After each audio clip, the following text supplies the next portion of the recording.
Bonjour, dans cette vidéo, nous allons savoir comment créer un glossaire. Un glossaire est une activité permettant de créer une liste de définitions relative à un terme donné, comme un dictionnaire. Pour le faire, nous allons activer le mode édition. Je clique sur Ajouter une activité ou une ressource. Je choisis l'activité glossaire et je clique sur Ajouter. Alors, je vais donner un nom à mon glossaire. Je vais garder glossaire.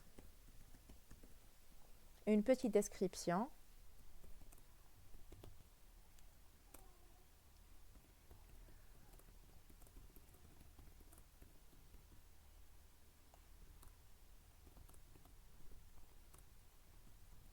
C'est un glossaire qui regroupe toutes les définitions et les termes relatifs au langage HTML.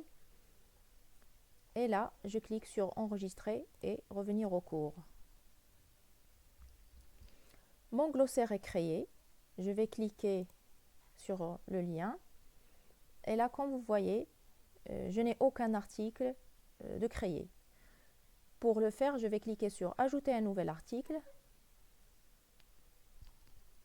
Et là, pour mon premier concept, je vais mettre tout simplement HTML. J'ai cherché une petite définition de Wikipédia que je vais mettre comme présentation ou définition du langage HTML. Et là, je peux ajouter la référence.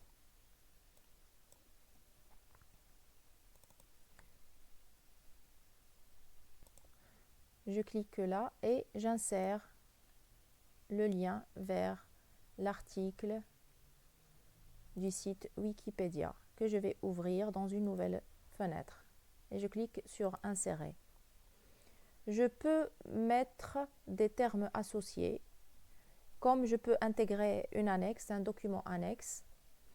Et il est intéressant de cocher cette case qui est articlée automatiquement. Ça veut dire que si un terme dans mon cours, par exemple, si on rencontre le terme HTML, il va nous rediriger directement vers la définition du terme dans le glossaire.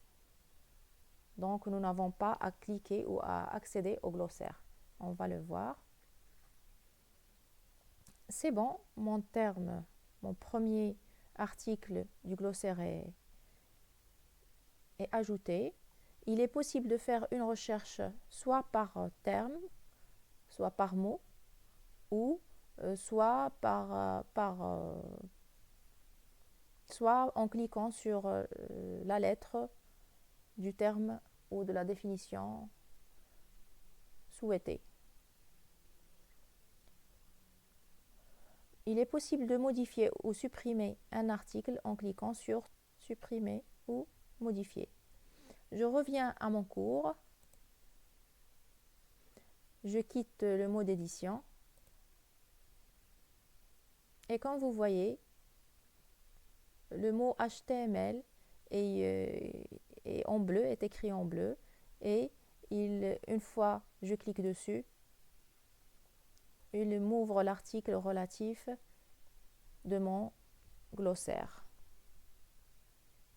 avec la possibilité de cliquer sur la référence. Et là, je peux ouvrir cette page dans le site Wikipédia.